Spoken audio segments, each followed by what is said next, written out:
Good evening, happy Friday everybody. Thought I'd have a bit of a chat. Friday evening, end of the weekend, drinking the old smash beer. Clarity's getting quite good. Shame the beer isn't. It's been a few days now. I realised that kind of messed up my water profiling. Well, my water profile I had on has been on there a while, so I was using that on Smith, that is. That new book, somebody on BrewTube may have seen that I got this, and well, it's complex, I'll give it that. There's plenty of equations, charts, etc. So there's a lot to get through there. Anyway, I went back and looked at what I'd done for my smash beer, and I was way out, I think, by the look of it, and I probably messed up the beer by overdoing the mash profile, etc. Anyway, with the help of that and this, which is tests for the alkalinity of my water, so I can get because the alkalinity apparently is one of the more important things to get right, to get onto your pH, get the right pH for your mash. That's very good indeed. I tested it today, got the details and altered everything everything I needed to alter on my Smith water profile. Then used the water profile I wanted and came out with a different, completely different water addition. So hopefully this time it'll be right for the next Smash Beer version 2, which is still less than a few of you, I know. I'm hoping to stick it to, which is good because the nice of this is it's quite bitter. There is a sense of the hops were going to come through, and then I've sort of killed it with something. If that makes any sense to anybody. I mean, I'll drink it. I'll probably drink worse. Well, I've drunk Foster's before, so can't be any worse than that, or Doom Bar, etc. Anyway, this good little kit for checking your alkalinity if you want to. Can't remember how much it cost. I got it off Amazon because I've got Prime, so it came next day. I was keen to get it quick. What else? Yes, so I do have some questions about the water. The pH meter I have, bear with me, one of these cheap little Chinese jobs off eBay. I believe you have to recalibrate them every time. Now, for calibration, my plan, I mean, I've used it a couple of times, not really sure what I'm doing. Never had a, oh yeah, that's my pH. Doesn't really help me because it doesn't, I'm able to change anything. It says, obviously, I mean, I know I first used it, I put it in like that. I can't get the reading properly with that. It took me a while to realize you had to take that off. Anyway, for calibration, I know the pH of my water is 7.8. Now, if I use this in a glass of room temperature water and calibrate it to that 7.8, will that be good enough, or do I need to get some special water, whatever, that's set? I know it says something of a buffer water, it's 5.6 or something, or 6. Bear with me while I quickly look.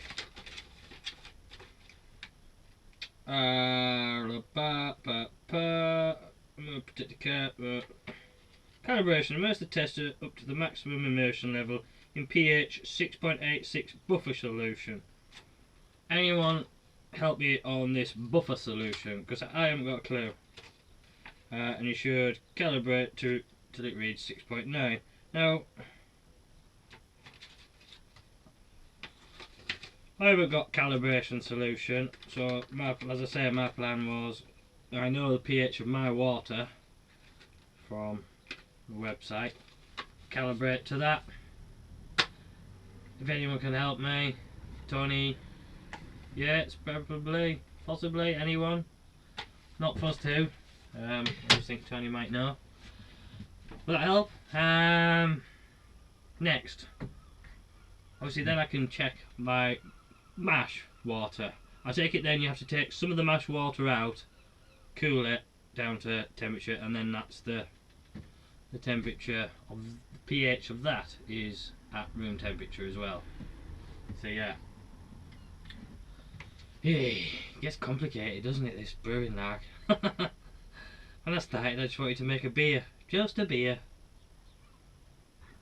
But then it's never enough, is it?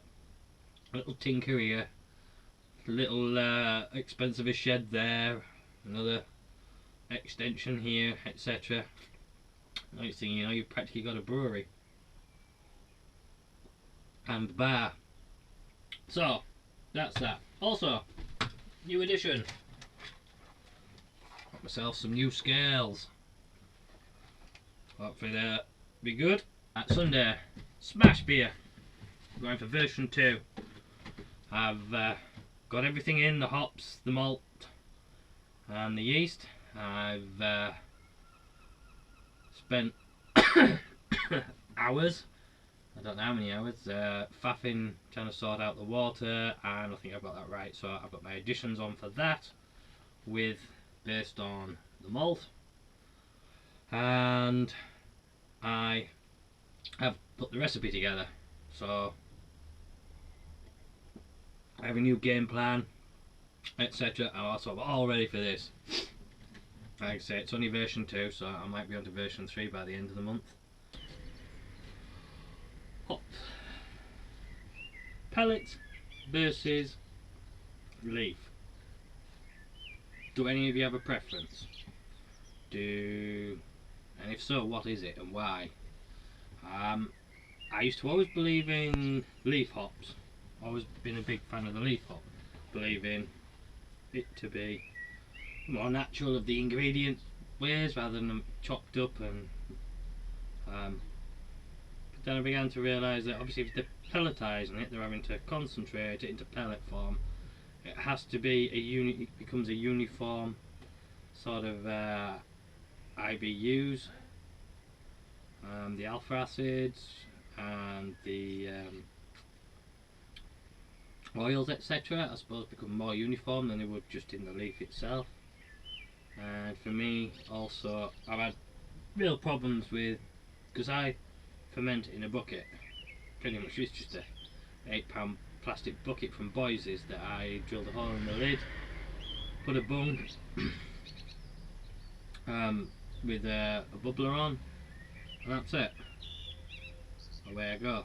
Of course, easy to clean, there's no little nooks or crannies for anything to get into to cause problems with your water. So, oh mate, that was well gassed. So I like it. I like a fermentation bucket, but getting the water from the fermentation bucket into either the keg or, God forbid, bottles, it's a nightmare. So, if anyone knows why I shouldn't move on to pellets for dry hopping, please let me know in the comments, because I'm thinking that pellets are better in that you cold crash and it all drops out. The pellets drop out. With leaf, they float about, they get stuck in, and as I say, I've had real problems using the siphon.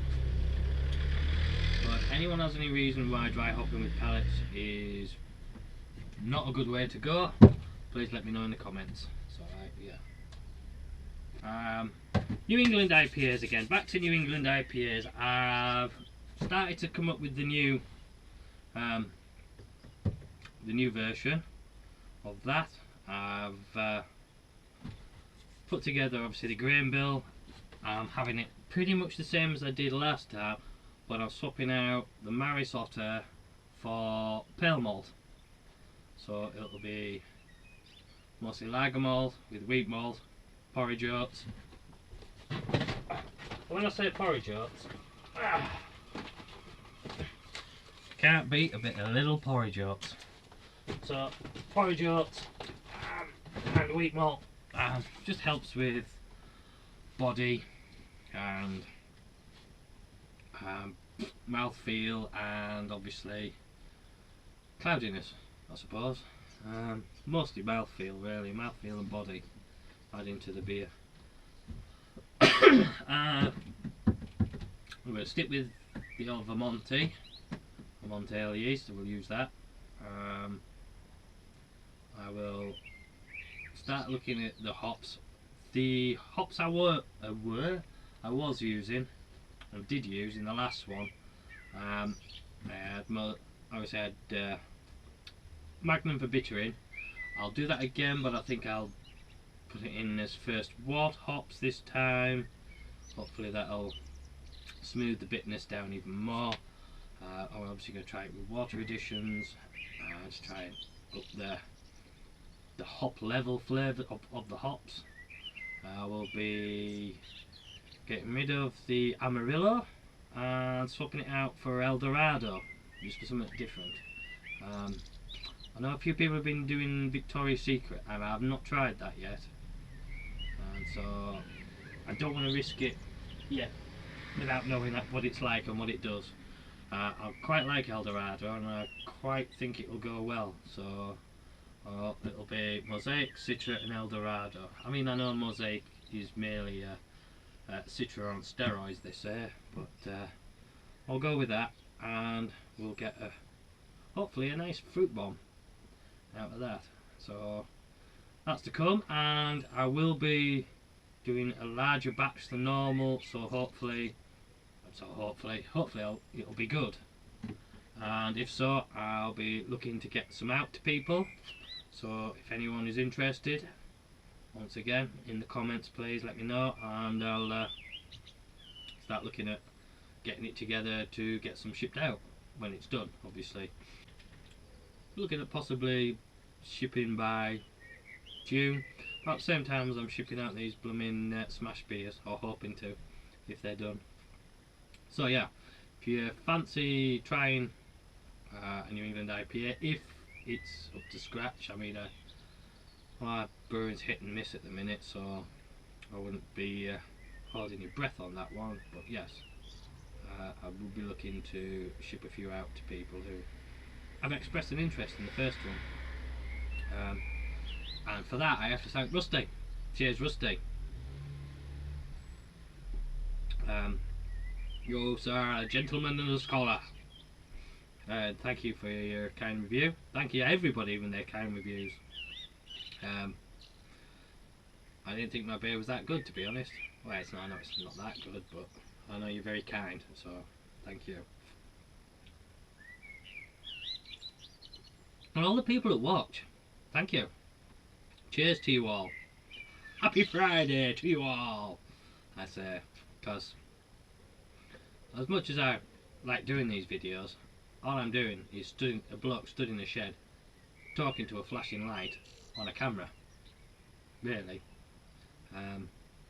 What makes it real are the comments and the likes and the questions, etc. that I get from you all. Thank you, it's much appreciated. There's a guy stood in his own shed talking to a flashing light on a Friday night. He's one sad bastard, trust me. Drinking beer on his own in a shed talking to a camera. What a Friday. Cheers.